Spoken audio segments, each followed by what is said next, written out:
Hi, welcome back to the Dutch Masters, the Van Hyacinth painting, who is using and learning the Jan Davis Tahim and Mignon technique. We're going to continue on. Last time when we left this, we were working on some of our decal grisaille in and through the center. Now what I'm going to do is we still have to do a little bit of detailing up there at the top, but in studying the photos here in the last couple of weeks, what I've decided to do is to not go up there and address that detail up there yet, because the detail there's a lot of it, but it's very simplistic painting, and if we go at it right now and then we do a bunch of houting and a bunch of glazing down, that is just creating some more work. So, but in this type of area here where it is not relating to the background, putting it all on and getting it all on is a good idea. So right up here to the top, I'm going to leave this for a little bit and do a little bit of houting around here, some background work. We're going to do some of our initial glazing of colors, our working with our Indian yellows and some of our palette colors. In other words, I'm going to drop down here and continue to work on the front. But I do want to do some of the houting and some of the original glazing. Now, what does that mean? When the Dutch would do these types of techniques, they would start on these really bright orange. Like we started a Van Hyacinth, a Van Elst painting, and we did very, very bright orange. Van Hyacinth, in the early part of his career, like I said, he followed along the general painting techniques that were used by Jan Davis Tahim, and of course Mignon, my favorite of all painters, a student of Tahim.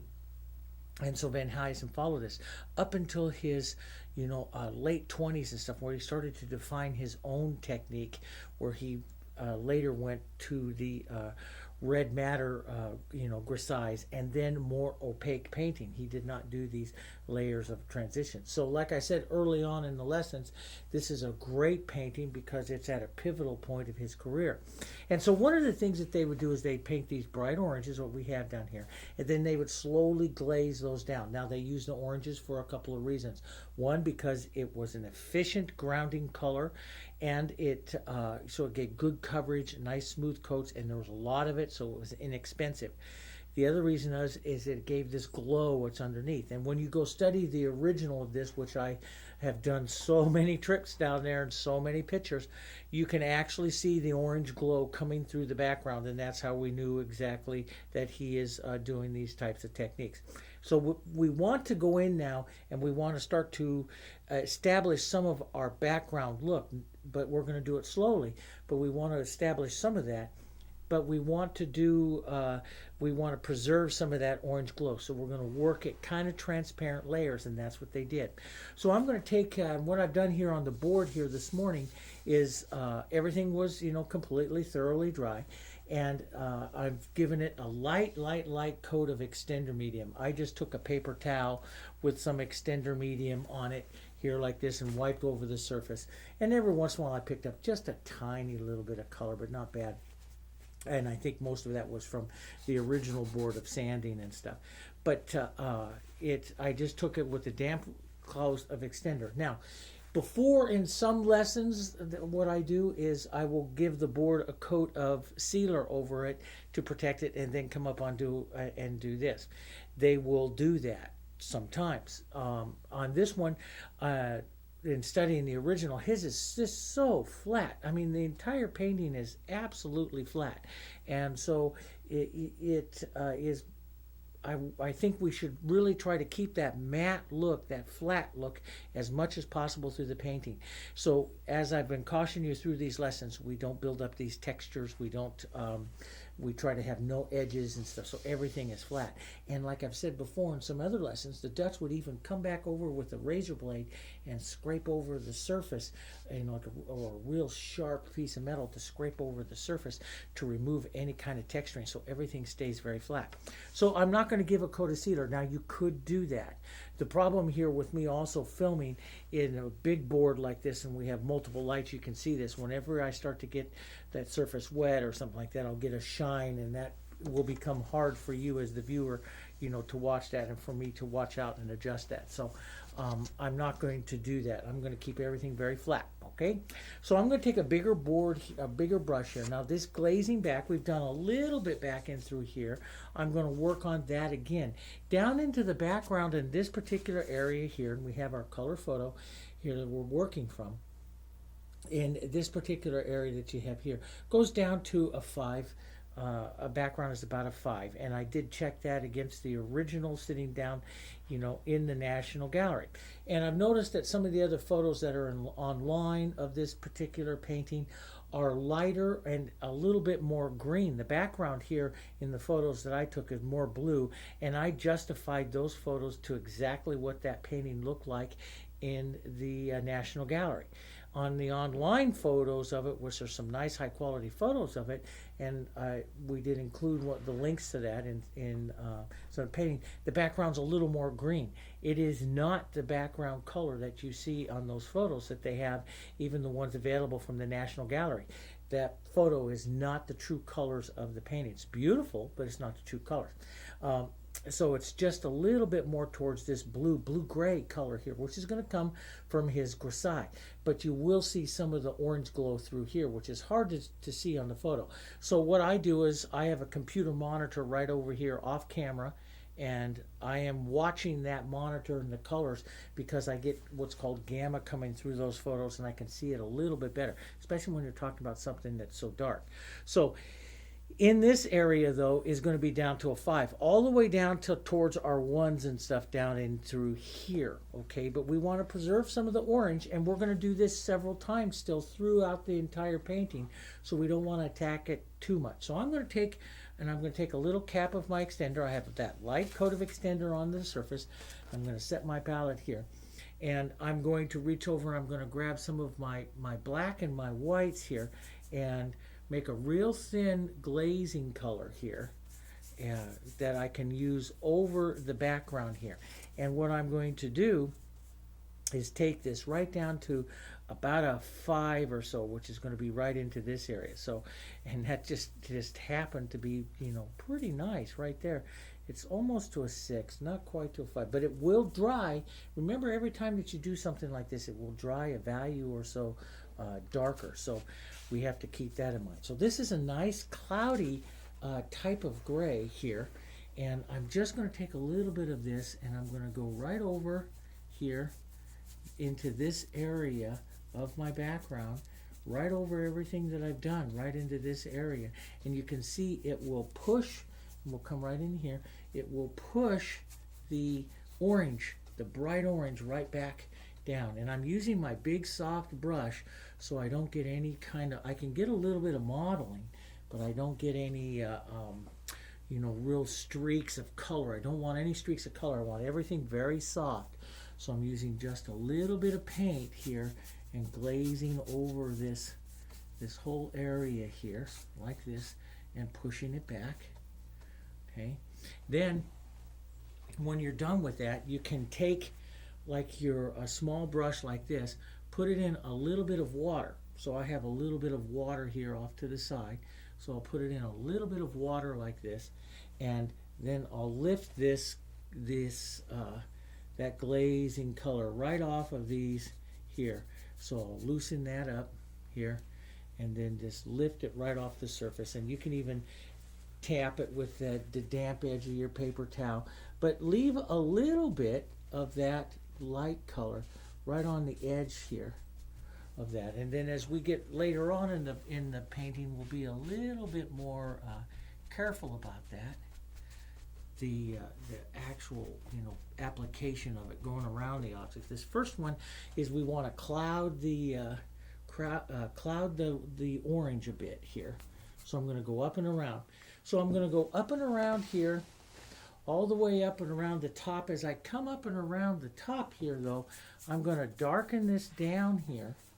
We'll darken it down here, and so up here will be a little bit darker. Down around your 4s, start getting to your 3s and 4s here. We'll start to gray this down. This should not be heavy. This should be able to see your your grisaille through it, and you should be able to see that orangey glow here. Now you'll see why I don't want to go do that detailing here yet, while we still haven't clouded our background here up in this area, so you can go right over some of that pretty nice. Don't eliminate your painting here. But, and I like it a little bit mottled to the background. So it's going to get light right up through here. Then you're slowly going to get a little bit darker. And then we'll get a little bit darker as we go right around over here, over to this side and down that side. Give me a couple minutes. I'll put that on because we don't need to do that. And then we'll get it dry. And you can see the final photos, exactly how I did it. Take your time. Work with the big brush. Smooth it out. And then we'll get it dry. We'll come back and we'll start some of our warm color glazes.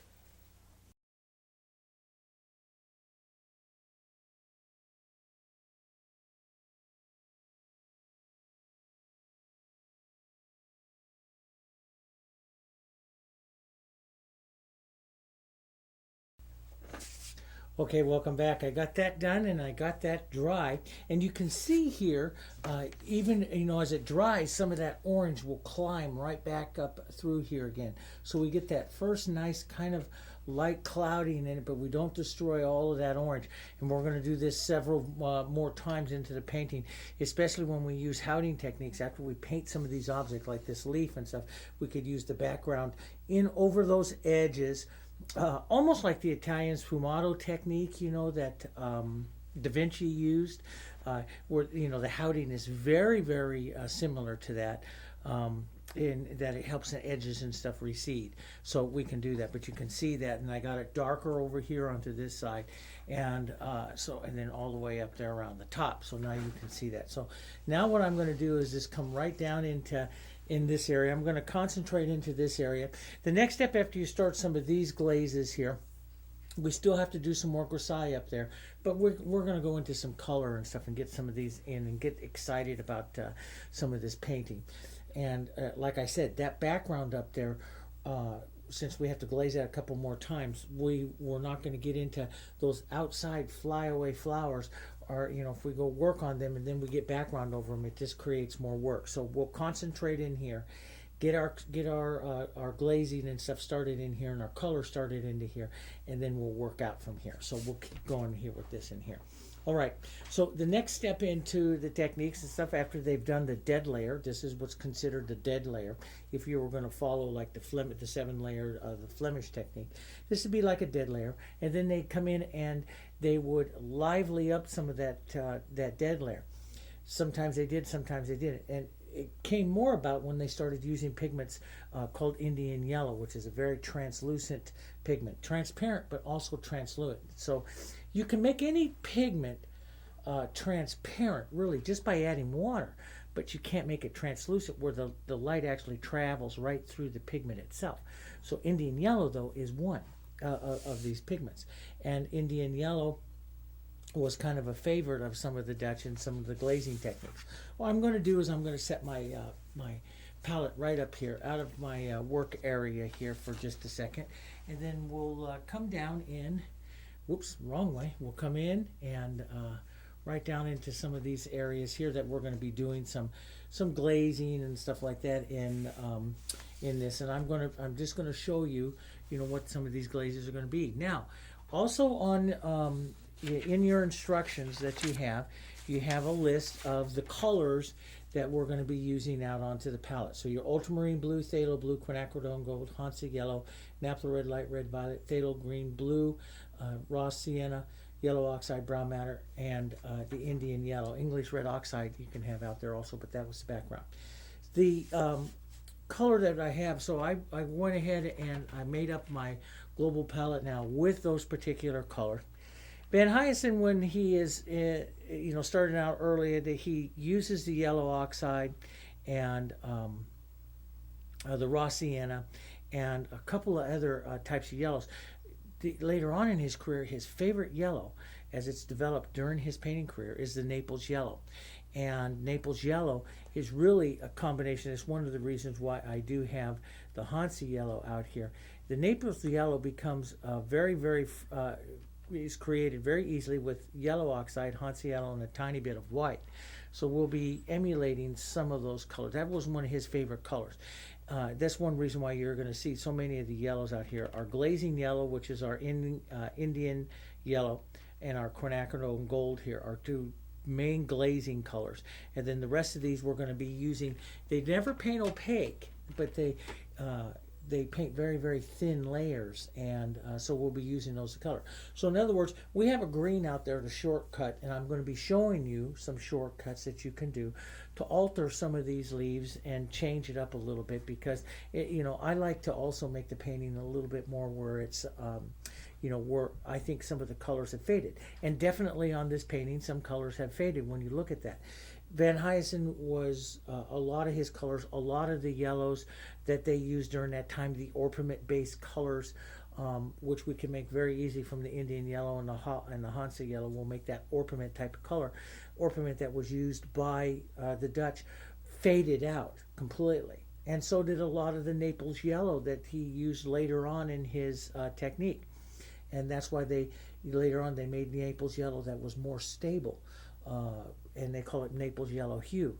But the Naples yellow was very fugitive at that time, so was the orpiment. And so his leaves changed, and you can look at the study photos and the color of, you can see actually when we get into the painting of the leaves, you'll see yellow areas, and then you'll see where these leaves are just like really blue. And that's because the yellow is gone. And what he would do is do layers of yellow and then layers of blue to slowly blue over that leaf.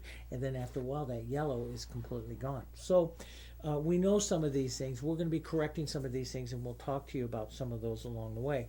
But what I want to do now is we're going to follow some of the techniques that he uses, and then you can adjust any of them as we get going. I'm going to give you some options, okay, for you to correct your painting to today's color or reestablish the painting to what it should have looked like when it was created. So we're going to come into here and we're going to follow some of their techniques now of the painting, and I'm going to be doing a layer of glazing here. So what I'm going to do is take my bigger brush here with just a little bit of extender over the surface, just a little bit here. I want this, I don't want this glaze to be wet for very long, and I don't want to stand out there at the hairdryer forever and ever. So I'm just going to do a light coat of extender on here. If you have a lot of time, say it's snowing outside like it is today, if you have a lot of time, you can do this and put it on with extender. I'm going to put on most of it because I've done this so many times on so many different Dutch recreations. I know exactly what's going to happen here. I'm going to use a lot of water with the colors so it dries fairly quickly. So I'm going to be glazing on some color. I'm just going to take some of my big brush here, my 3/4 inch brush here, and I'm going to take some of the Indian yellow down, and I'm going to thin this out with a little water. Now, to be safe, if you've never done this before, use extender, okay? And then this is going to go, especially I'm going to look to Indian yellow to my light and my warm areas, and you're going to see how this starts to warm up this entire area. So here onto the peaches here, we want to warm it. Now, I can just get this whole area here because we still have background and stuff to do here, but I can make them really climb by giving them just a little bit more color like that. I can start to pop this yellow color forward. Now, first what I do is I establish just a real light coat of this, and right in here where the lightest grapes are, right in here and right in here, is really where you can have a little heavier yellow, and then thin it out a little bit as you go to your shadows, so you have just a little bit down in there, down in this area here, so you see just a little bit of that color here. And this is why I like to use water, because it goes pretty quickly here. I'm just going to warm this up. They do a lot of these types of glazing, and we're early still as far as we're late in the grisaille and early into the colors, so we start out with some general washes of the colors here, and then we'll change it up quite a bit. We'll get more detailed and smaller brushes later on. So this gentle, real thin wash here, and I want to just hit a little bit here on like the pooty and the back in here, because this is more in the shadow area, so just a little bit onto them. We can warm up though, right back up over here into these lovely roses and stuff we have here. We can warm them up, and that might be a little too yellow for that, but just tap a touch of that off of there. And a little bit here, just a little bit. Now, and you can see that bright yellow just really, really makes it climb. And boy, and even this look that we have right in here is almost matching the original now. Just, and almost done right there, just matching that original. We'll put some, we're not done, but this starts to look that way. We'll put a little bit up here into the front and up and through this area. But you can generally see here as you look through this now, you can see how that really starts to warm the grisaille and pull the grisaille. Now, you have another glazing color that will establish. First, let me put just a little bit more of that. That lovely, and Indian yellow is a transparent, but it's also translucent. Let's put a little bit of that right up here on this tulip up here too as well. We'll just warm these areas up here. Might as well go ahead and just drop them in, even though we have a little grisaille or a little shape to do on there. Might as well add a little bit of that so we can keep the painting kind of balanced here. A little bit in there. There we go. Just to warm those areas up. Now into the shadow parts of the painting here. So in other words, like down in this area on the rose and down in here with the putti and stuff like that, we're going to switch over to our quinacridone gold. This is a bright, it's very warm, but it's a bright, but it's not as light. And so I tend to use this into some of the shadow areas here of the painting. And I'll just thin this out with a little water. And these will lay on just real pretty shadowy tones, warmer tones that we can cool off later, but just nice shadowy tones. And when you study that original here, you can see these quinacridone pigments. It's sitting in the quinacridones and the lake pigments and stuff were made beautiful pigments that were very popular into some of the Dutch painting. So I'm going to go out into the shadow areas here and find some of these shadows here and put on more of this. As you can see, it doesn't it helps you really start to establish a roundness to it, and we'll really be able to make these jump off later. And I'm going to put it right down into the into the putti. As a matter of fact, in some of his later paintings, you could actually I've painted putti onto vases and stuff using just the quinacridone washes, and they just emulate just perfectly what he did. So we'll put some of that down in through there, so you can see just lightly your grisaille, and we'll start some of that coloring in through here. And you'll pick up some of these warm tones in even all these primroses. You'll pick up some of these warm tones later on here. So now now that I've painted this, when I did my first grisaille like this and did these tones like this, I was very careful and worked for quite carefully and quite actually kind of overworked the painting a bit.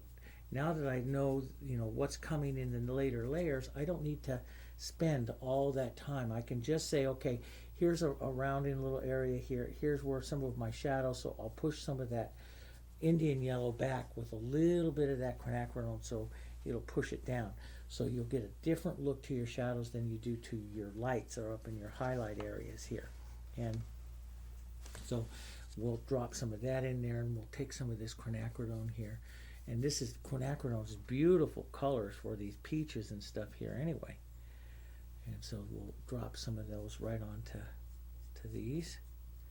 So you see those glazes really change everything here.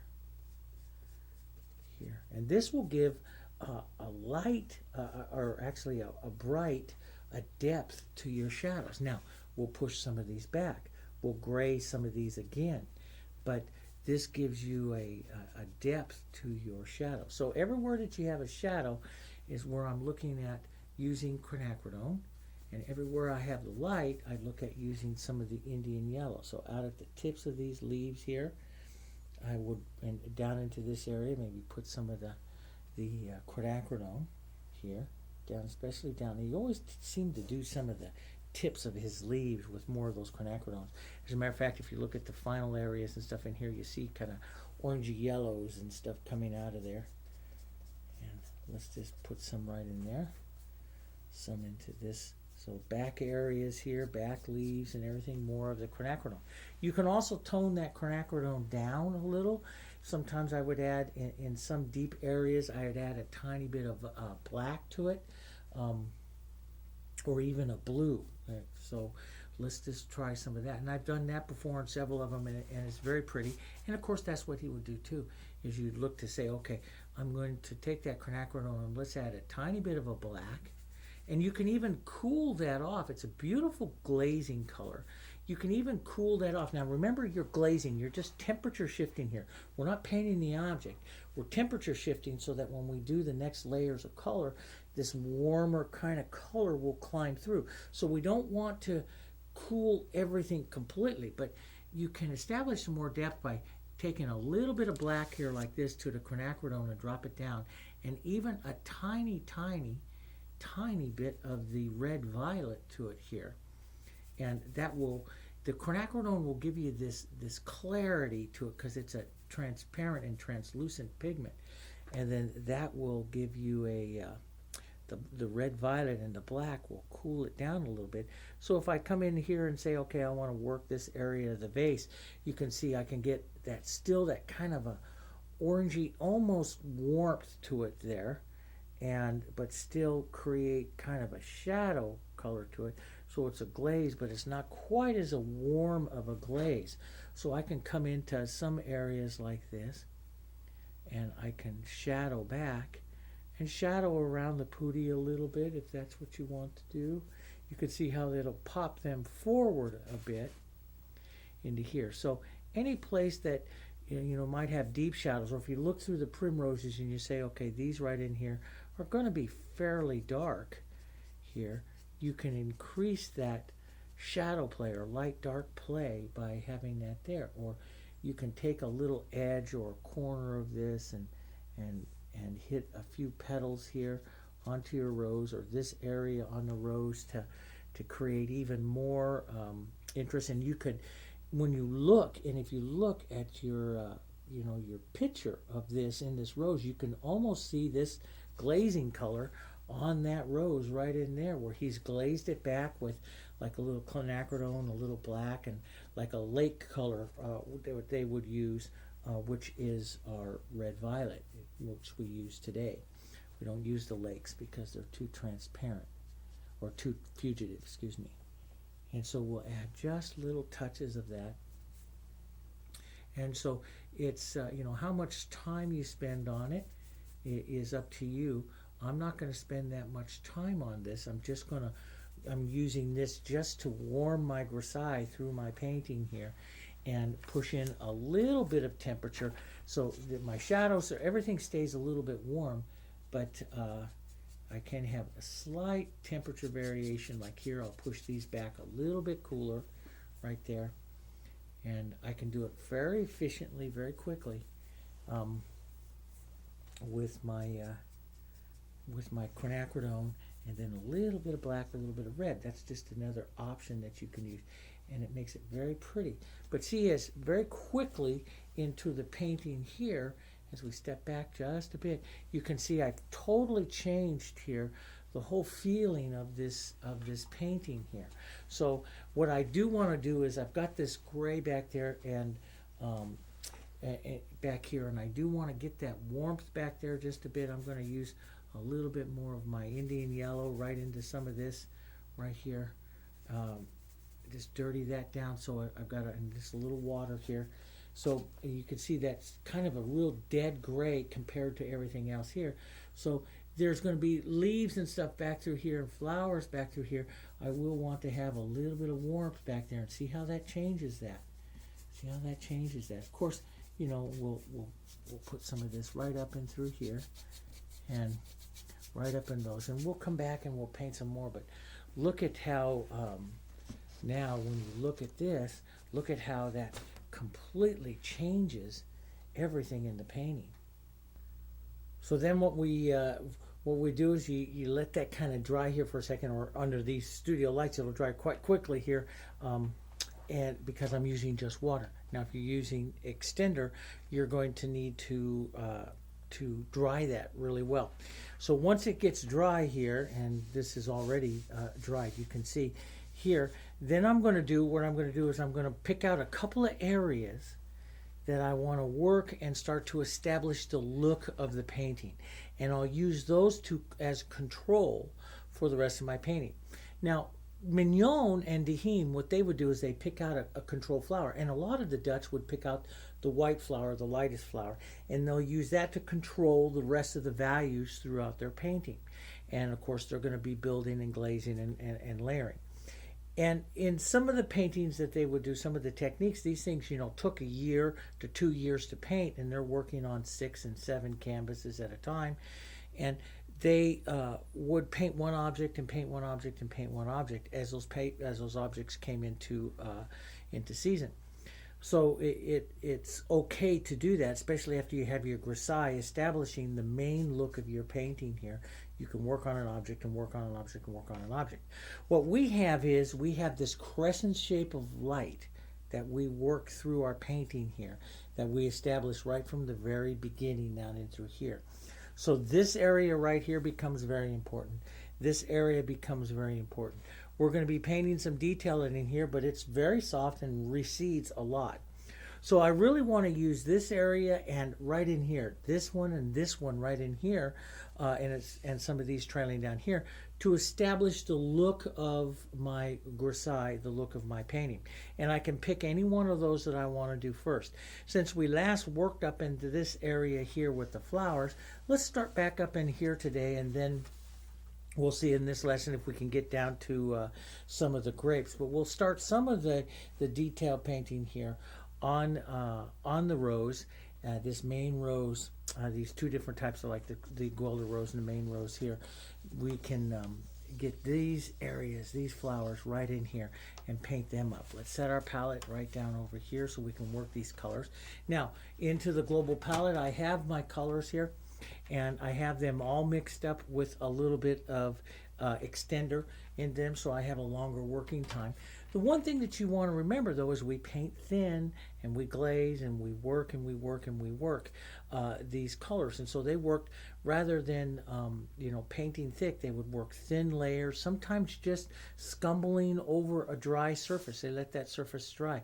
They didn't a lot of times work into wet like Van Heysen did later on in his career. He did that, but not in the first part here. So I'm going to work kind of dry here, leave the surface dry.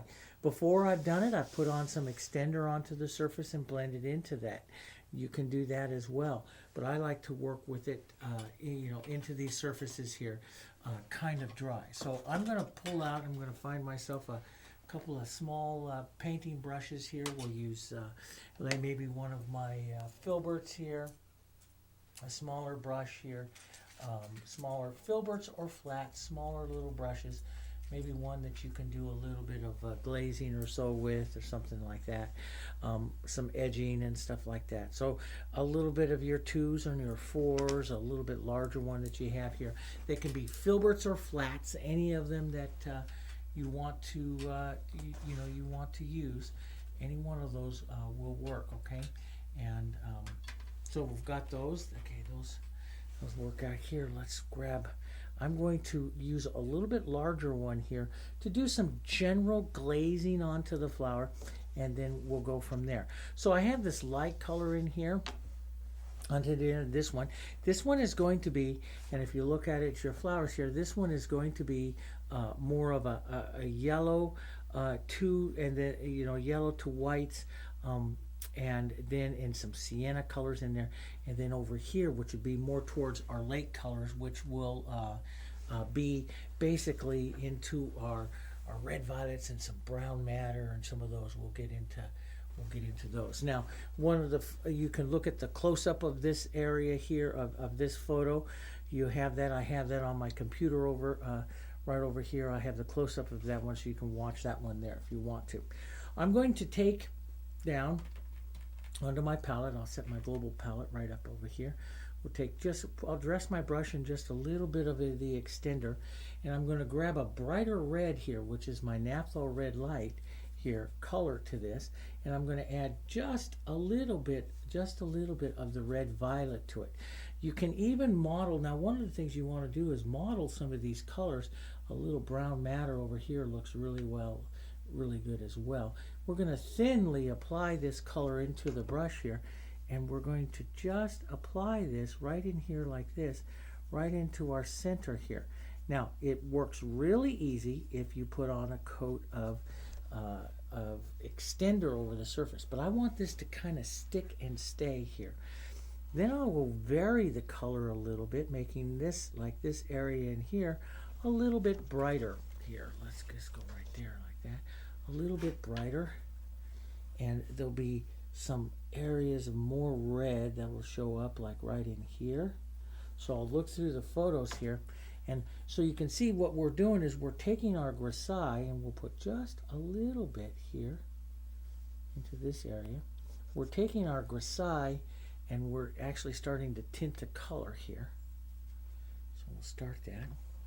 Now, as I come out of this area here, I don't want to just, do this red. We'll start a little bit, but I'm going to soften the red with just a tiny bit of white. Now, make this pink color. Now, you have to be careful, not too much white, or you'll cloud your grisaille too much. White is dangerous to use over the grisaille because it'll cloud it real easy. But you can see this is the scumbling type of thing that they do, and you can see this little bit of scumbling like this puts in a little variation to the color that you're working on. Okay, little variation to the colors here, and just a little extender in my brush. And by not having the extender or over the surface, then it's harder to move, but it sticks where you put it. That's what I like about it, is it sticks right where you put it. Here, there we go. So I'll establish a little bit of that. Okay. Now what I'm going to do is, so I've used that to kind of glaze on the area, the petal. Now I'm going to go to my smaller brush. We'll pull down some of our white right with our lighter pink color that I had here, and we'll reestablish some of our lights right in, and this will put that light, you can see the difference in the look right in there.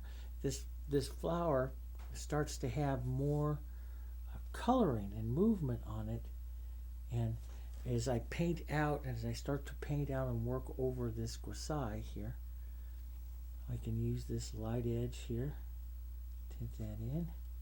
I can pick up that light edge like I did before on the corner and reestablish that light edge there. You see now this petal becomes softer and lighter. Still got that nice glow underneath there from what was the previous grisaille. But I'm using the color kind of thin, but now with a little more white in it, it softens out.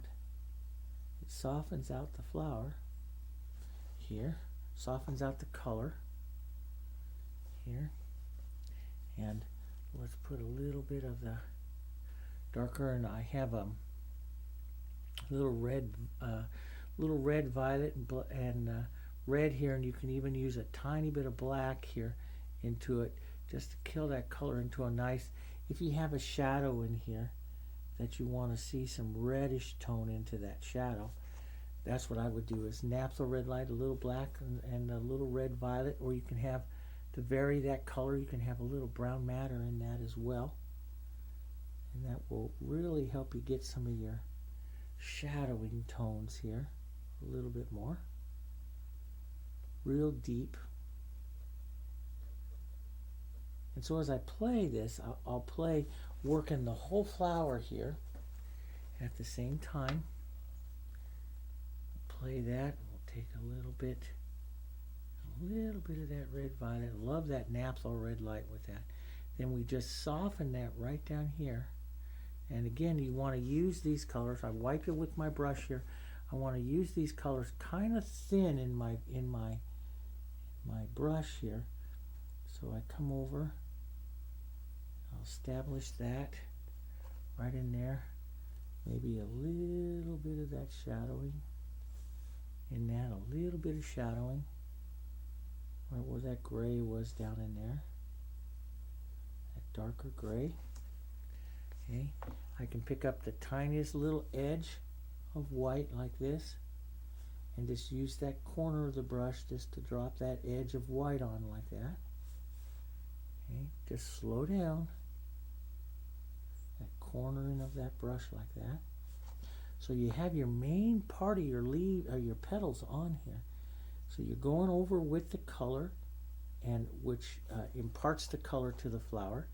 You then go on and establish a little bit of the shadow if it has it there, and then pick up a little bit of the light color on the edge of the brush and start tapping in and establishing some of the movement of that particular petal here. And we'll come out through here. Here's a light little edge. So it doesn't really make the difference if I do the edge first or then do the shadow. It doesn't really make a difference because I'm using everything so soft. You can do either one first. So here I'll put that in. Then I'll just come back and let's just reestablish a little shadow right in there on that flower. Maybe a tiny bit of light, but everything that I'm doing here is really thin. I love to stroke in like this, almost scumbling here with some color, and it just adds nice movement into those petals right in there, just like that. Okay, so we'll add just little bits of light touches in here. But keep these mostly dark, but a little bit of that light touch in there. So see, I can touch some light and I can paint it back into position with some dark. So I can come in here and say, okay, I'm going to touch a light little petal right in there. And if I need to, I tap right into a little bit of dark and paint it back into position. So you see just a tiny bit of that light in there. Just the tiniest little bit of that light. And you can pick up petals like there's a big kind of a little pointed little petal right in there. And so you can pick out some petals and kind of use them as benchmarks to, like we've discussed before, as little benchmarks to keep you from getting too lost in the inside here of these roses. So there'll be like little benchmarks and movements. Tap into a little shadow here. See, get that in. And you can come back in, but you got to think you want to keep moving so that, because this is another layer and we're going to do it again. So this isn't done by any manner or means, not even close. So, you're going to do it again. So just paint it thin. Just, paint it thin. If you feel like, okay, that you're losing control of something, or you're getting too much of something there, you're losing control, you're doing too much. You're doing too much painting. This should be just real gentle, a real gentle step towards, a little bit more to the flower. This is a gentle step. Now there's a little darker red right down in here. So I'll just go in and establish that in there. Okay. A little darker red in there. Let's establish that. Establish a little movement there. Let's get a little bit more light color out here on the edge there. And a little more pinky movement here. Love that little 2. Just does great things there. And we'll need to, on some of these, really take out some of that grisaille, you know, but we'll do it in several layers. Let's get a little bit of that red here, even some of that nice red brown matter in there. And that red violet. But see, I just use the colors here that I'm using are so thin. They're just, it's just very thin application. There we go.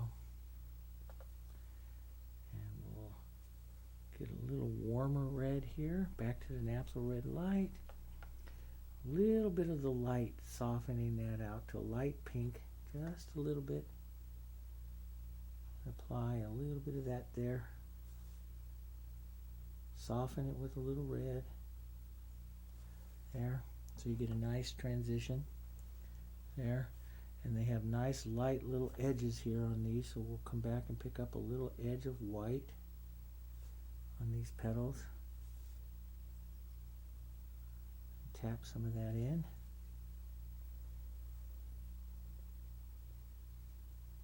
Right there, like that. That's pretty. Nice little edge. And so you can edge like that. You can put the edge on first and then come back and paint into it with the red to soften it out, or you can put the red on and then back into the edge. It's not a real set way of doing it there. You can do any way that you want. There's some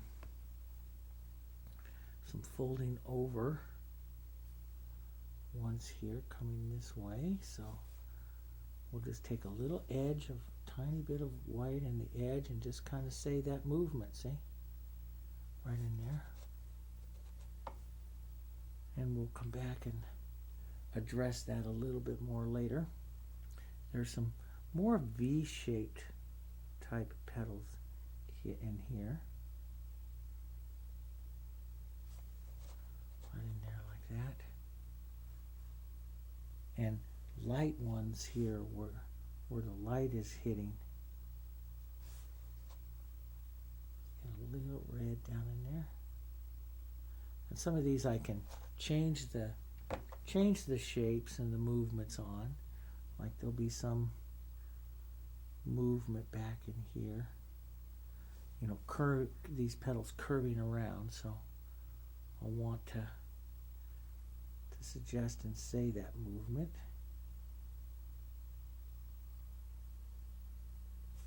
Here.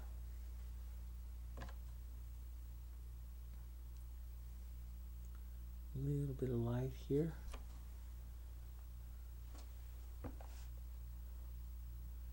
And a little bit coming out here. I love this little number 2. It's perfect for doing some of this. But you can see even that, you know, there's a lot to these flowers. There's a lot we still got to do to this rose and stuff, but it starts to take on the look though. Now here I want this one, it's got a movement, you know, pulling out here. So we want to establish, you know, some color across like that. And then we want a few streaks pulling out like this. That's going to give the movement that this is growing out here. So, like that, and then the other little touches. Now as we add more, you know, just like everything, as we add more color into here with the next, you know, painting of this, we'll be able to add more color further out into the rose as well. So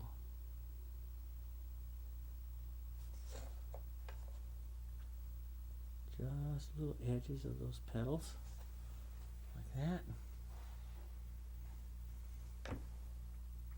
Let's get a little bit more of a red. Get our red and our red violet, nice deep cherry red here.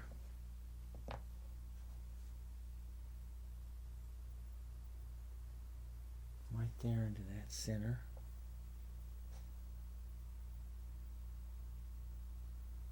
Nice deep color in there. We'll get a little red violet real deep in that.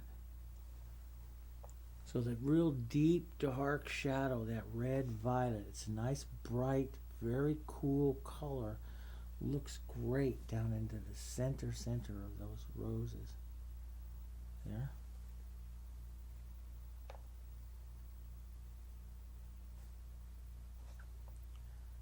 Grab this color and establish that into here a little bit more. There we go.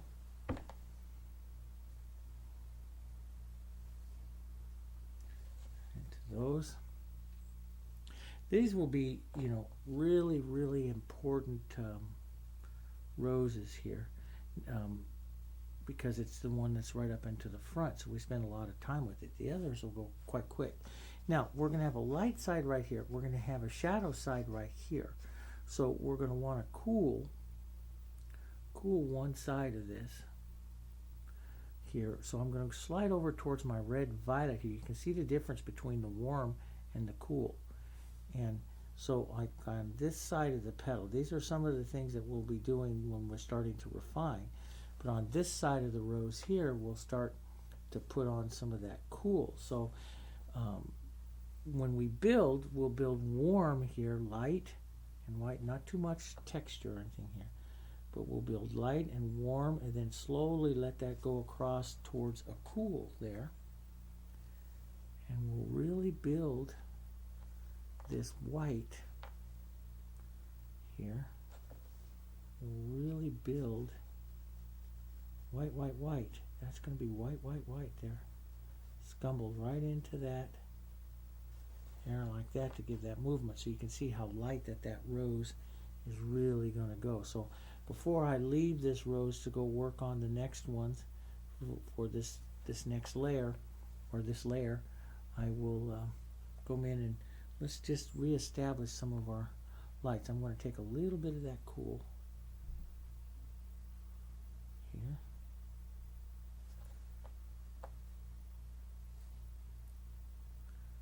Just a wee bit of that.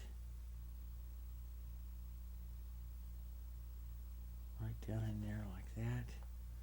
We'll establish a little bit of light movement. Like that. Cool over here to this side.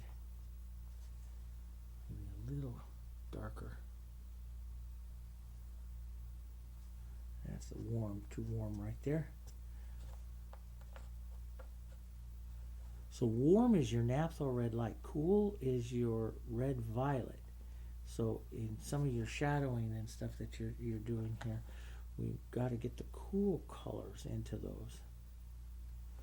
Got to establish those cool colors. And let's get the cooler little, and it takes just a little sometimes because we want that grisaille to come through. So just a little bit of that cool there into that shadow. We'll reach over, we'll warm this color into the naphtha red light with some white. Okay, so the shadow is starting slightly cool. Put that on.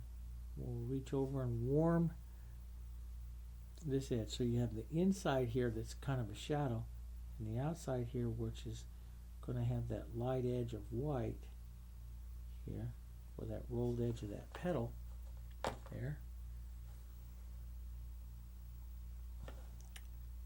Little bit of red shadowing. More to do on it, but that's looking pretty good. A little more light here.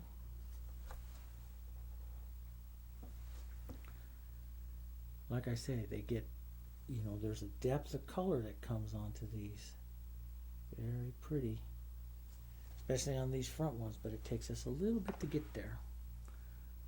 Let's get this nice light here and just model that forward.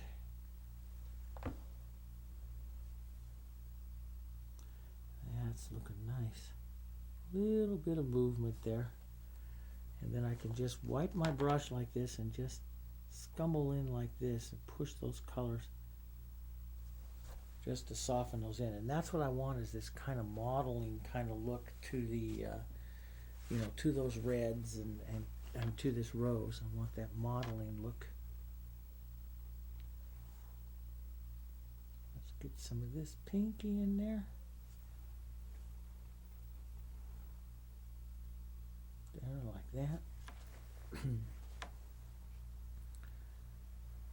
Let's grab some of this light right there.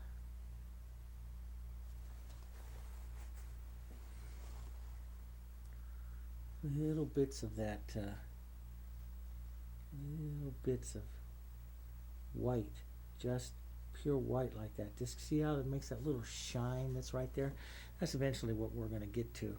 Just coming back with little bits of pure white, making sure it's not textured, and that just does a lot for the painting. The movement, the streaks.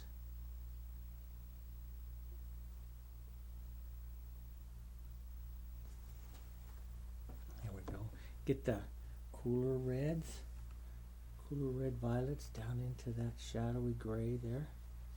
So tint that over, that gray over to that cooler color. Step back just a bit. You can see that color starting to take on there. Looks great. Let's just let's take our bigger brush here, and just so that we, this rose doesn't feel so alone and isolated, I'm just going to take some of this color, this red violet and this red, very thin. You saw, so I have a lot of extender in it here, so I'm thinning this out quite a bit. And I'm even going to gray this down just a bit, tiny bit of black into it to help this gray down just a bit here. And we'll wash some of this over this area, this back rose right back here. So you'll see some of that color coming in there.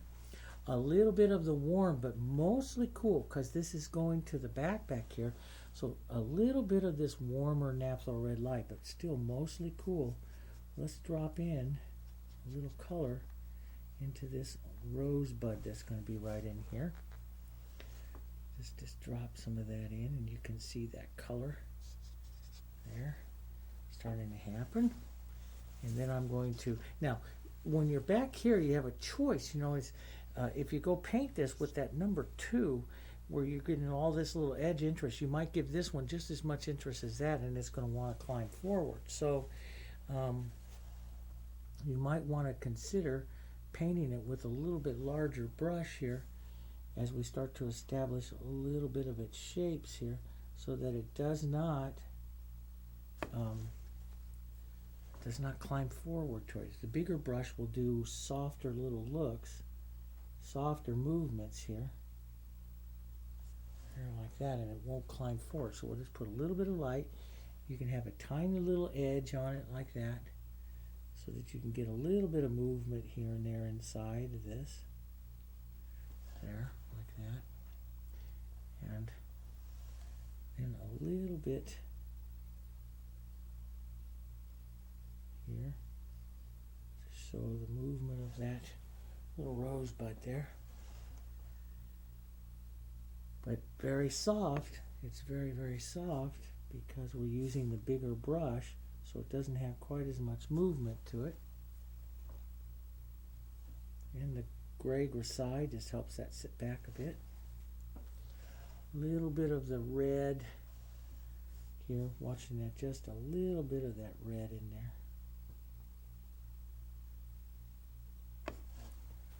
And that just helps you see that in there, which, I'll be adjusting that and changing that a bit. But it helps you get some of those colors and see some of that stuff there. And you can see that, and puts that color in there so you can see it pretty easy. So that's nice. That looks nice. So we're going to come back over here.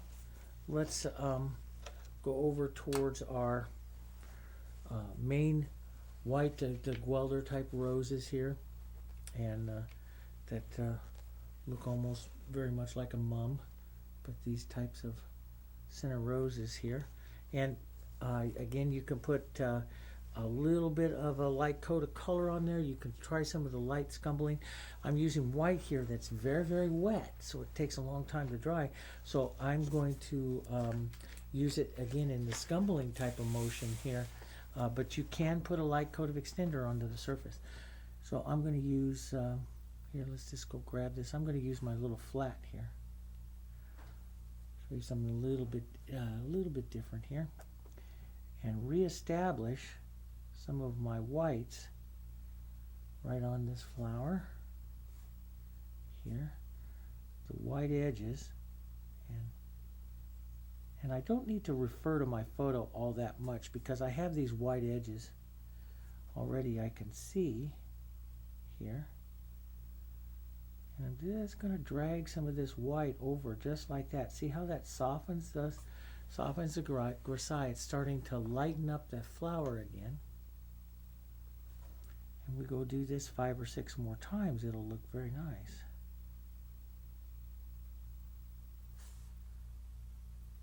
I'll put a little bit here. So they, you know, in the Dutch, really, you know, they used oils and stuff and as they came about.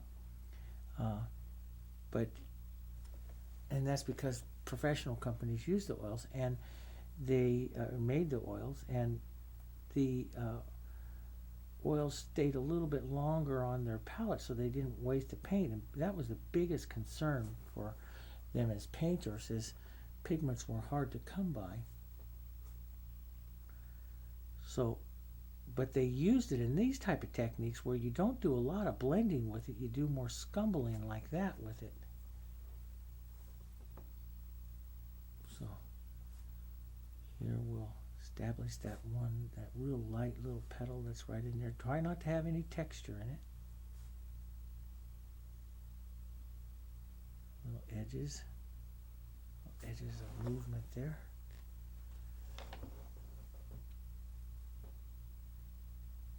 And we'll soften this with other glazes and stuff again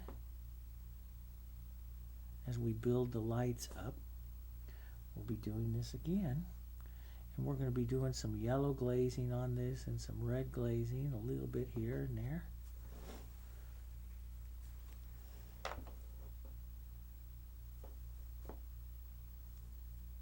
And here's these light. Very important one here, that kind of a little V shape out here. And just pull that out. And I like the dry surface here, and as opposed to doing the extender. I've done a lot of paintings with the extender, but I found that as I painted more and more with the Dutch, the more and more I started to use the surface dry doing the scumbling that they did, not having that light coat of extender over the surface. But you could use a light coat of extender, and if you use a light coat of extender, don't use very much. Now here you're going to have a petal that's going to sit up on top, so that one's got to be nice and light, and we'll feather that down, and we'll just scumble that out. And if you want it softer, you can just take a little bit of extender on your brush and just scumble in like that. But don't lose all your shadow or all your grisaille. You're just coming in and lightening that flower again, okay? Now you can also, beautiful things to help soften colors too. This flower has quite a bit of yellow into it, a nice creamy yellow. You can take like a yellow oxide, and you can take a little bit of your Hansa yellow, and a tiny bit of white makes that beautiful Naples yellow that he loved to paint with, especially later on in his career. Makes very, very soft little yellowy colors here that you can use into the mid-tone areas of a flower like this, like put a little bit in there. Nice bright little yellow. And then come in and soften in some white into that. So that can be used to help soften some of this. I just love that yellow oxide. And add a little bit of that in there. So you can see you can put some of that in to help soften some of the harshness of the grisaille. But like I say, we're going to do it several times. So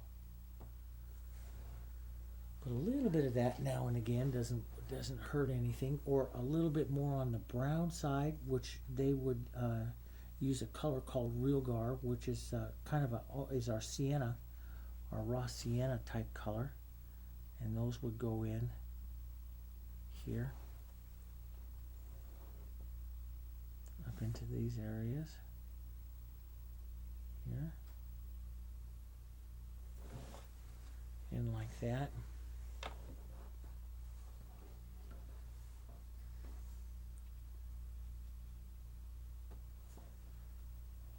Just continue out here. So I'll put that on. Now see, that's very dry. I can just thin that in my brush like this and just scumble that on, very almost like a little veiling of it. And that is techniques that stayed with a lot of painters for a lot of different ways. Now here we want to go back towards our cooler kind of grisaille. So let's gray this down, maybe a little bit of our red violet into that, and this is where I believe in this area some of the yellow has fugitated out of the color, but we'll make this kind of real cool kind of gray color to sit to this side of the flower here, right in there like that. And so a little bit of that red violet in there makes it very, not purpley, but it's really a beautiful, cool color that goes really well with the yellows and stuff that you have going on the top part of it. Here. That's pretty cool. And it helps carry that common cool color from the other flower, having just that tiny bit of violet in it will help that. But like I say, there's long ways to go, but fun. Now as you're painting with color, it starts to get fun. But you can see each time we paint these things how they advance and get a little better, and a little bit better shape, to them, and get a little better feeling to them, a little closer there.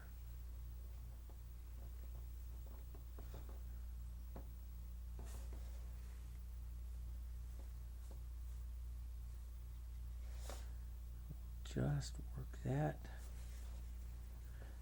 Come around, as you come around to the warm side, go up here towards your warmth. You can even have a little bit of that gray with that yellow there. It's a pretty color. And you're just using this to soften some of the grisaille and start some of the warmer, lighter colors here.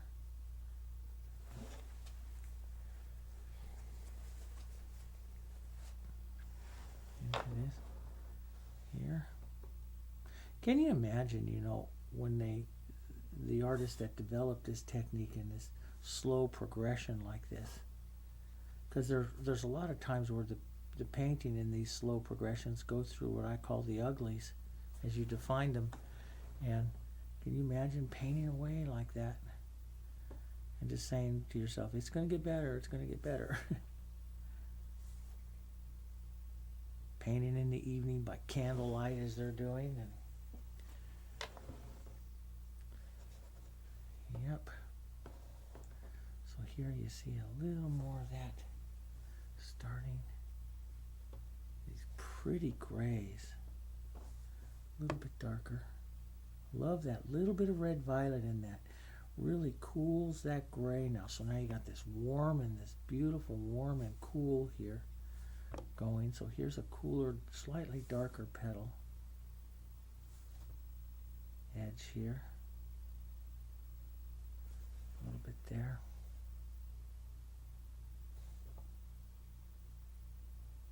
Warm that just a bit there. Soften this cooler gray here.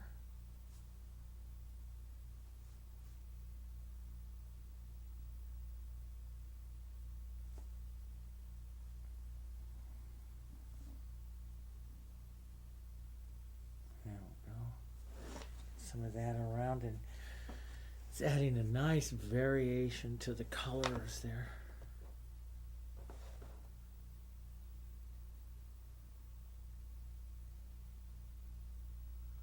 And again, that's what I'm looking for. Not only the lights and, like into the centers there, we can come in and, we can preserve like little edges and stuff, draw little edges of the petals and everything on there. But yeah, that we can do. That's not hard, but I'm looking for color variation more than anything else.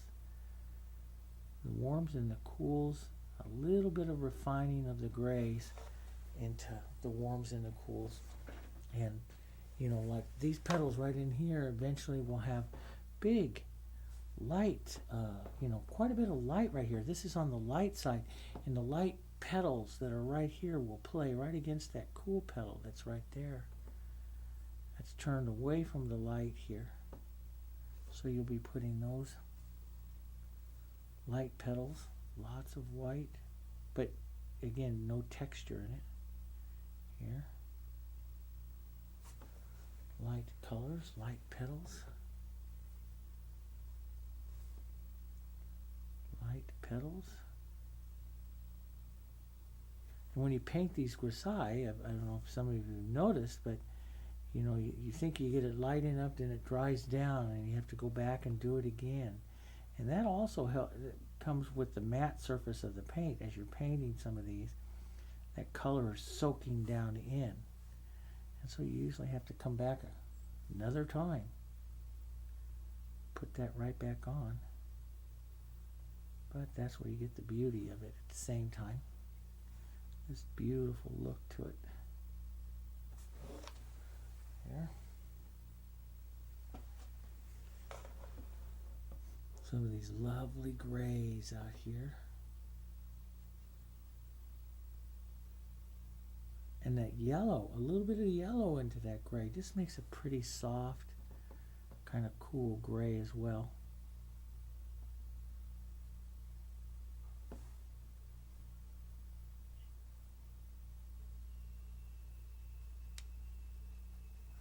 Here we'll drop this edge in.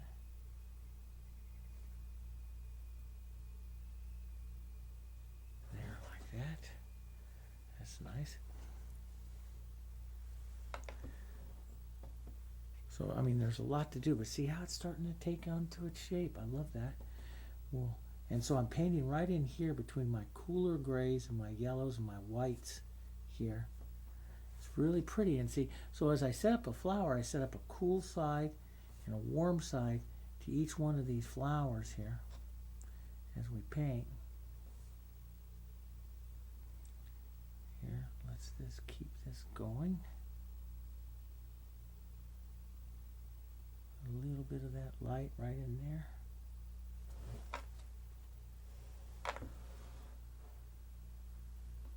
We'll have to divide that up into some other petals here. Let's not get too carried away there with that light. But this will have more of a light edge. And again, like I said, put on a couple of benchmark petals and then put on some movement, and don't try to copy them exactly because they'll just get stiff on you. Now Van Hyacinth did do some of his paintings, so exact copies of it, and they're attributed to him, but you don't always know if it was him or if it was one of his students' paintings right alongside him. But he tend to paint it, and again, like most of them, they'll tend to paint a painting several times. They're selling artists. And we saw that with the Van Elst as well.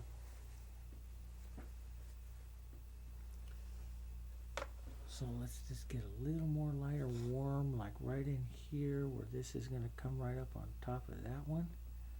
Work that color in. There, like that.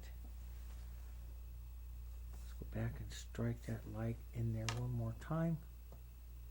Just work that. Like that.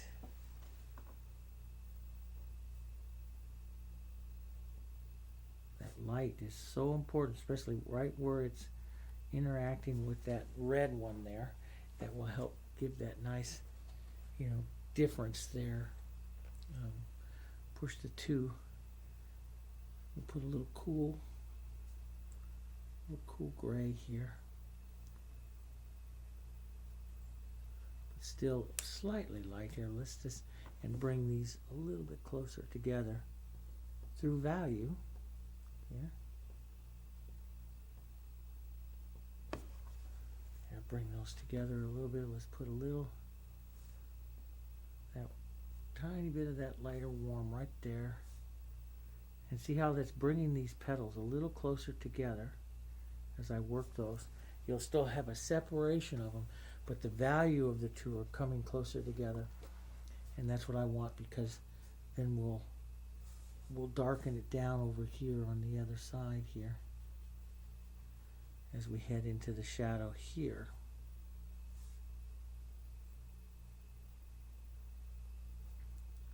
Let's just bring those together, so there, like that. A little lighter right here.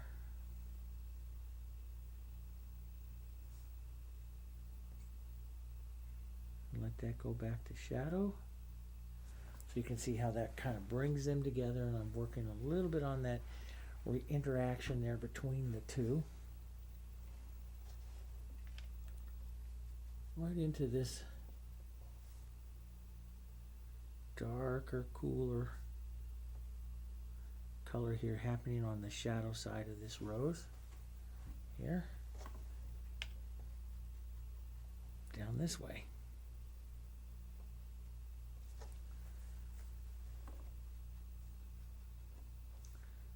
Get some of that to those shadows.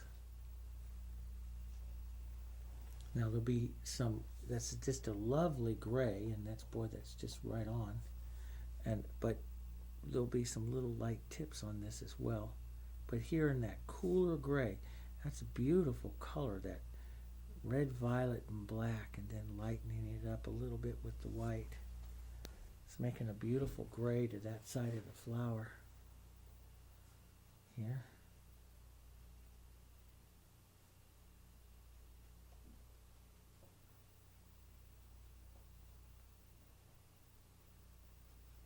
Go. Need to get these edges.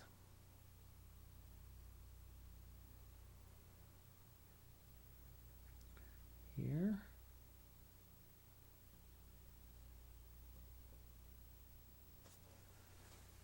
There we go, a little bit more onto this one.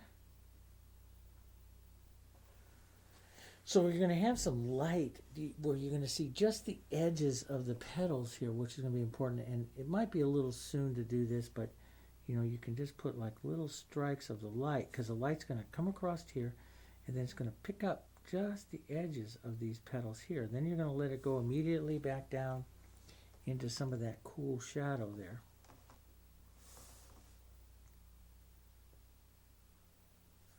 So we'll just establish a little bit of that. Some of the real defined petal edges and little stuff, I always say that is more of a detail thing. We don't want to get wrapped up into too much of the details right now. Just developing this a little bit, and we know we're going to come back and do it again several times. Let's go over here to this one here. Same type of thing here. Let's put a dirty brush, soft yellow here. Just took a little yellow and a little bit of that red violet just to tone that yellow down here. Softer little yellowy type color here. We'll thin this out and just establish a little bit of that. Here we go. And this one's a combination of both. I love this flower. A lot of the light and dark combinations here. Just beautiful on this flower. So let's get a little bit of light right in there. Scumble that in. You can see how that just scumbles that petal really pretty. Let's put a little tip on that right out there. Got a little texture there, so I got to stroke that out. And then into some of your grays here, these soft grays, to just soften that out. And that's a beautiful gray color here. One to remember that he's got these yellows right with those violets, and they're just beautiful. A little bit of black, and that's what makes these beautiful grays right here. Beautiful grays. Perfect for that. You could cool something down a little bit more and head more towards the black a bit back here.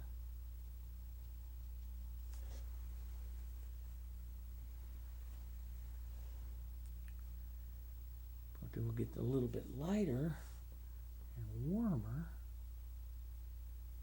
right up here into the front. Right there, and we'll get a little bit more white right there in the center of that. Pull out. Little light edge, you know, like there's little petal edges right in here. And then really we have to get some kind of shadowy grays right in through here, because this front of this has sitting in shadow because the light's coming from this way. This is actually sitting in some shadow right in there. That part of the flower is, before it comes right out here to the light.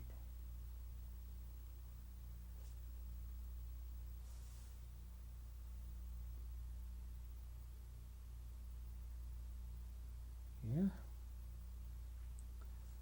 a little bit of that shadowy color there. And of course we'll do it lighter and more. This is just the first go. But even with that grisaille, they start to really look nice.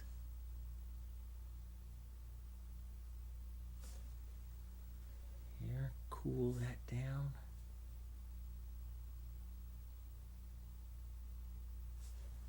There.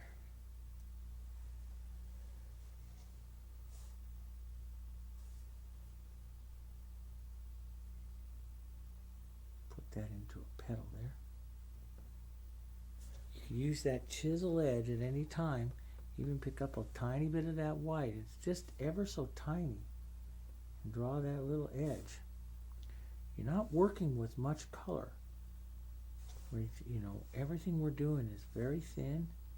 But the little corner of slightly thicker white just makes a nice petal edge. Just make sure that you don't get too heavy with it in case you need, because you can just drag like this. See, I can just drag that light little edge like that and make that nice light little edge out there. And then just put in a little bit of gray, thin this out, thin it like that. So there's a little in my brush, and use that just to scumble in, and you can just get that light little edge there, see? And preserve that if you want, or we could add a little more movement in here. A little more movement into the petals.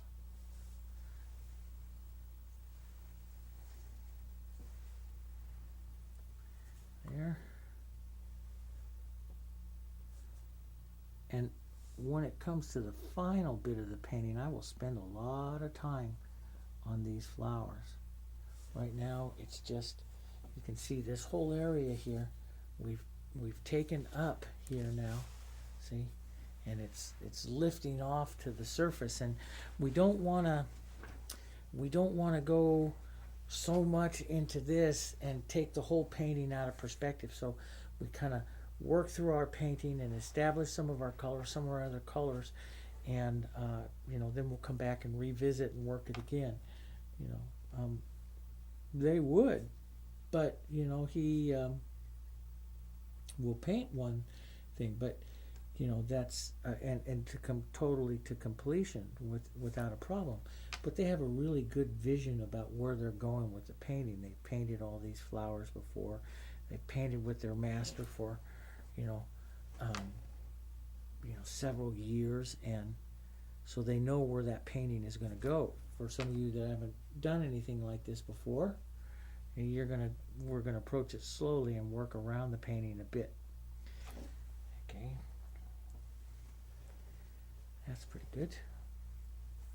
So that'll step that up that way a bit, and I'm going to add just a bit more white right in there. I just want to watch that light, and I'm going to develop that edge of white down through here as well. Really bright color right down in here. So down into this area here of your kind of your reds, your red oranges here. Let's even get a little bit of that Indian yellow. It's a beautiful tinting color. Red, orange right down in this area. Very bright here. We want to keep that Indian yellow away from that red violet. I'm just going to put it over here because that red violet will tone it slightly. So, but we can hit it with some of that naphthol red light, just the tiniest little bit. We'll orange that over. Whew. And that particular colors and stuff will come right in here. You'll see some of those start up right in there. We can get little streaks of more red here.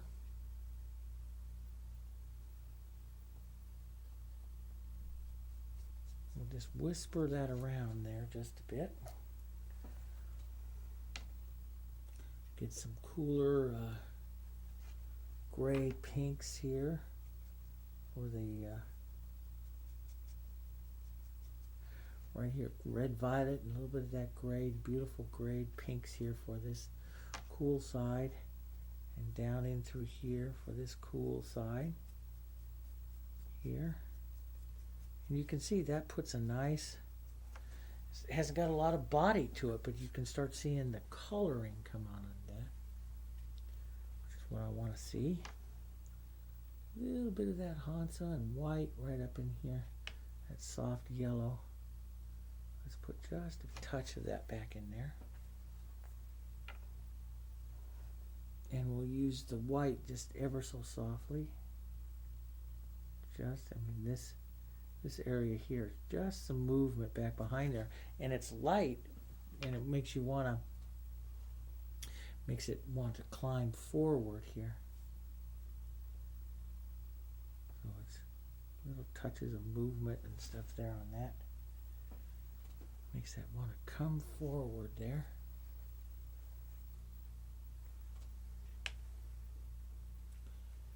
But this has got to have a little more red into it. Get a nice modelly, and then of course we'll paint it back here again with some soft pinks and grays. So let's establish our warms back up over here again. On this side over here, our cools, our red violets, a little bit of blacks into those. Here. I'm using my bigger brush. This is my bigger number 6. This keeps this very soft. I want this very soft. I don't want to get a tremendous amount of movement to this yet, so we'll set that one aside there for a second. And we'll use just this number 6. And just establish a little soft, cool, light movement here.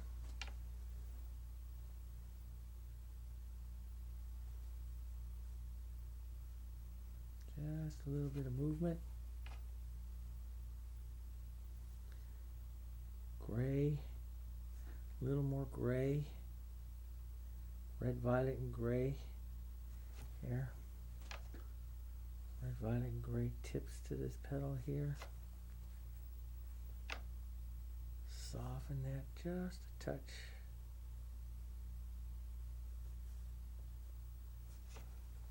There.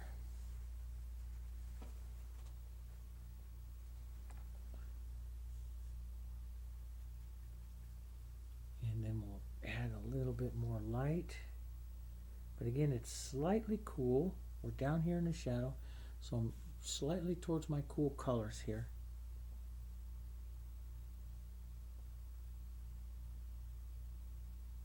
Right down in here.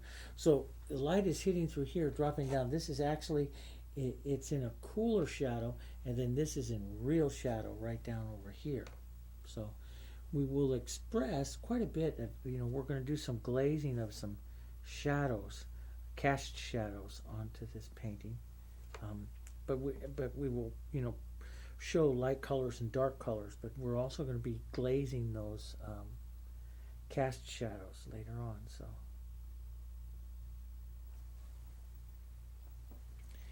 here, but we'll just glaze. And I love that gray, this violet and gray, so pretty. It's a pretty cool, lovely color on this flower and on the other one over there eventually. Here. Maybe just a hint of a warm every once in a while. Just a hint of it.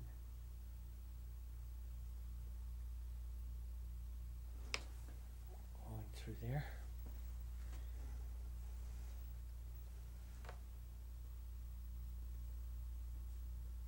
Lighter into the grays. Back in here. In this area. You can use a little edge. Of course, we'll have calyx and stuff like that in there, but to do here as we add some of those, but this lovely, bright, kind of orange and yellows in here. Just kind of go bang right in there. Beautiful, bright color. Really pulls that in there, and then immediately sits up. There's a cool, kind of red violety cool sitting right up on top of that, right in here.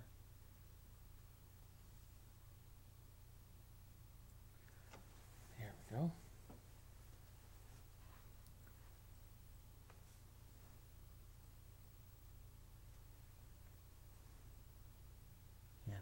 A little bit here, just an edge, ever so soft. Here, just ever so soft, just a little bit of it, and we'll pick up those little edges right in here of this one, and some more grays, more gray, and up onto this. Back here, gray and red violet is beautiful. Of course, he would use the gray and lake. That's how he's getting that. And some of these, like in here, look so gray, and I just have to believe, because of using the lakes, that they were such fugitive colors that some of those are gone, and it would have actually been a little more of a lake red than which is more the red violet than what is actually shown on the final, because the color's gone.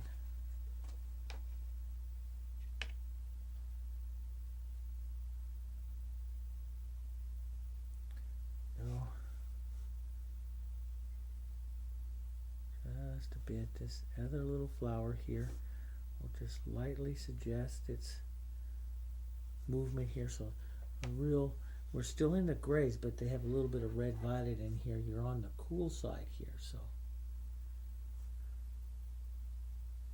that's a bit light, so I just tap off with the other side.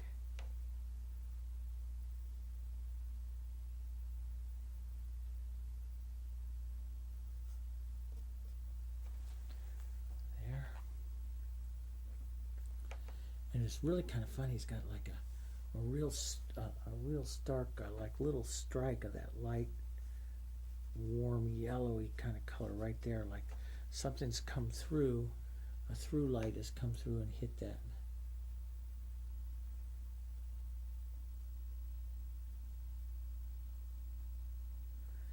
here a little shadow. So some of this can be done just with some more red, violet, and grade into that shadow here to help establish some of the shape of that flower.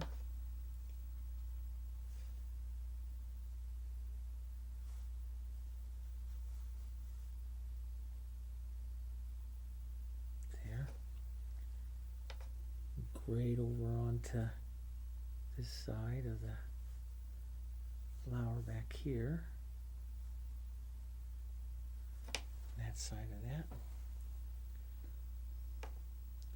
Little edge of, still cool but slightly lighter, that will put the edge of this back petals on here. And in varying, sometimes it'll get very dark like we established here earlier in the grisaille. Little touches of that. But now we'll have that stem line that'll come down through there. More to do on this, but it sets that look in there. Very grayed back in here. Little edges of light to say the petals. But this is just a wonderful combination here. Your red, violet, your black, and your naphtha red light. A little bit of brown matter right in there to shift over and change the color here every once in a while. But it's just painting up perfect. Of course, it needs to be done again to get more depth to it, but it's really working. And we have some edges to really work, like modeling up some of these edges here, little bits of warm little touches. That gets into the detail stuff, but that's establishing that pretty nice. A little light edge of a gray edge of the petal in there. That's getting a little too detailed, but that gives you that idea of that. That one coming in. I'm going to take the edge of my little flat, or you can use your filbert here. We'll take a little black. Let's take a little Hansa yellow into that. Make that over to a green slightly. Maybe a bit of our blue into that. Little phthalo blue into that here. And this is a stem that just kind of stops right out here like that. I'm just going to put these stems in so I don't lose them too much. We have one that comes right on down here. And goes right down into that one. Okay. And we'll just drop in these little calyx areas here, these sepals down here. Just drop those in, just the idea of those. Nothing too big. This will come down right in there like that. Just so we see that and we know those are. Sometimes those just help you stay oriented in your painting as you're working on the area. Just benchmarks. And keep you from forgetting some of those things. Okay, so they don't have to be perfect. Just put them in, and we just want them slightly to the green side. So he would like put it in with a yellow and then tint some blue and stuff. But one of their greens they made all the time was from yellows and the blacks. And then of course when the other greens came along later on, like the phthalo greens and stuff came along after Van Hyacinth's time, those were greens to use, and I'll show you how to use some of those greens a little bit later, but we'll just stay with the yellow, blacks, and blues. Those are the older traditional greens for right now. Okay, so let's take a little bit of that, those greens here, and I need to get just a bit more extender here in my palette.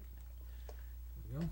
And we will, this is just a first kind of a glaze here to this area. I'll step back just a bit more here. Okay, this is the first kind of glaze. We'll just put a little bit of coloring in here. We have that warmer kind of Indian yellow there. We'll take a little bit of our yellow oxide and our Hansa yellow, and he did these actually in dry layers. I'm going to do it here a little bit wet here so the colors mix up just a bit for you so you can see. But he would do it in a dry layer. I'm going to take a little yellow here, and he would do these several times here, a little bit of this yellow here, and work this on here, and work this on. And you can see, even with the gray underneath, that this real pretty yellow, when it's put on transparent there, Dave, not opaque, it takes these leaves almost to a greenish type of cast to them. Here, and we scumble this on here, a little greenish cast, just a little bit of a greenish cast to it. Then he would come on with very, very transparent blues. Now, his favorite blue later on was Prussian blue, which today we make the Prussian blue from phthalo blue and black. The original PB60 of the Prussian blue was a very fugitive color and very difficult to control, very difficult to manufacture. So they never got really consistency to it. But the Prussian blue, so that's one reason why I had the phthalo blue out here, is because he used a lot of Prussian blue. The older, more traditional or original painting blue is the ultramarine blue, which is a weaker pigment and does not make as bright of greens and stuff to it. He used a lot of ultramarine blue in this particular painting, maybe a touch of the Prussian blue color. So I'm going to start out here first with just some, and this starts to dry up here because that's going pretty quick, so that's dry. And I'm going to put on a little bit of this ultramarine blue thin here. And if you want, you can head over to the phthalo blue, but I'm going to do a real thin wash here of this very, very, very thin wash of this ultramarine blue right over this yellow, and you'll see this, it starts to get this greenish kind of cast to that, and it actually starts to take on some of the look of what he has in the painting, especially if you get a little heavier to the ultramarine blue here. So this is basically what they do, is they do a wash like this, and then they start to refine their wash shadows, start working very, very thin. And what you have to remember is this ultramarine blue is very, very expensive.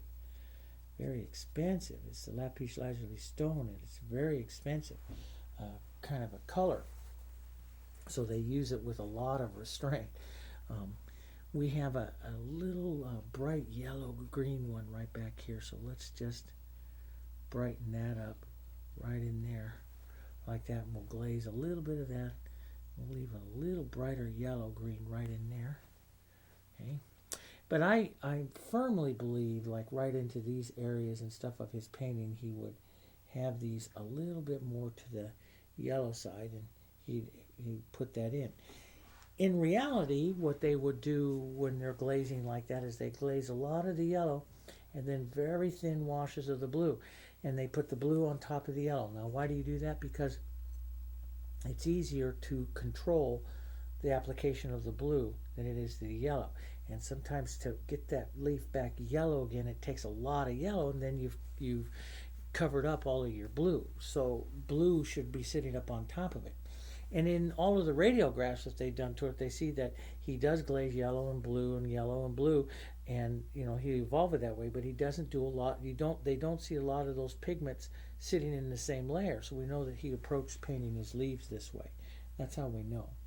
So you would glaze something, if you were going to stick to his technique absolutely perfectly, or stick to those techniques, they would glaze it with a yellow here, and they would put that on. When that completely dried, then they would come back and they would glaze it lightly with the blue. You can do a little bit of that mixing of it, just even into the wet form there, just to get an idea of how they're approaching it. We can do that right now, just like that. But you can do it wet into wet now, when keep it a little softer, or you can stay completely to their technique and do the yellow and do the blue, and try not to mix the colors too much into the together. So there's a couple of ways in which that you can do it. I myself, I don't mind mixing them up into that, but because I do know it his way. I know the way he does it. Let's move from here. Okay, let's come down this way just a bit. I'm going to put in just a tiny bit of a glaze and just a tiny bit of a light blue here, so I know this little light blue flower in here will come right in there with the blue. And it's we're not going to paint him yet, and we got shadows and stuff to do, but we know that little ultramarine blue and white, we'll know that flower will get done in there later on, and we can shadow back a little bit of just take a little bit of the black into that, just to shadow some of that back, just so I know that little flower is going to go in there. I don't want to ever lose that area of the flower. Okay, so we'll have that into there. So with that, we'll take care of this particular lesson up to there. With the next one, which I just might do today because I'm feeling pretty good, we'll continue on down to the grapes and to the peaches. But before we do that, you might want to get that particular area dry. Okay, so light cloud the background, get some of your grays and stuff on it. We warm the grisaille with some Indian yellows, and the shadows of it go on to some quinacridone gold. Cool down the quinacridone gold, a little bit of red violet, a little bit of black. That works great. And then you can apply some deep shadows, and then you can start working onto the top of it. And I would like you to try doing it like I do it onto a dry surface. The other ones that I've done, other videos and stuff I've done, I put on a light coat of extender and worked into that. Working into the dry does give it a different scumbling technique, and they do a lot of scumbling, especially towards the end of the painting. So try it though, but if you fight it too much, you can put a light coat of extender on the surface. Okay, and then the next lesson, back down over here to the grapes and the peaches, and we'll get some more colors onto this painting. Okay, see you over on the next lesson.